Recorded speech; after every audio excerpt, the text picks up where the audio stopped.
Hey, good afternoon. Just want to alert you to, I just read a new blog on the new moon. That's a lot of news. Tomorrow, on the 7th, well, early Friday morning at 1:20 a.m. CST. And I use Kansas City as the time because that's where, I be living.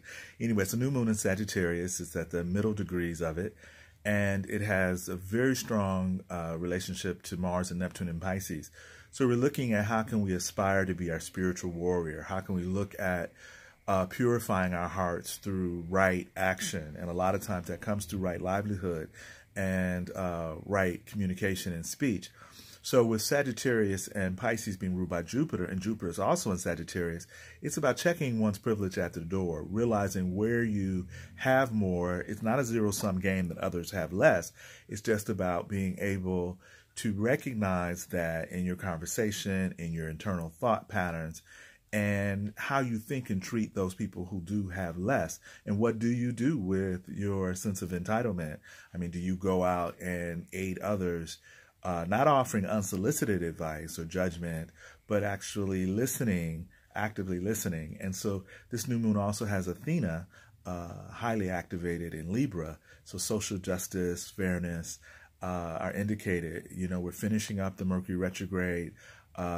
He finished in the latter degrees of Scorpio. So this has a lot to do with shared power, our ability to be honest and authentic and not conceal those truths in our relationship. Or as Baba Adegayudi, our kitten, he just rolls out on the floor and exposes his belly. So he exposes the vulnerability. So why don't we recognize the vulnerability, the power, and the strength in our vulnerability?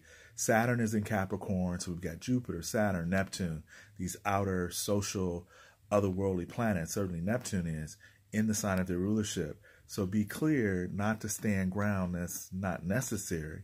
But if anything wins, it's compassion. Neptune is creating that multiple dimensionality that we saw in the movie Inception, and that is now starting to come into a lot of our movies, that internal vision about how you perceive those unified connections. So go to Belief is Not Required. The rest of it is up on the site there, and let me know what you think. Enjoy the remainder of your week, and happy new moon. Bye.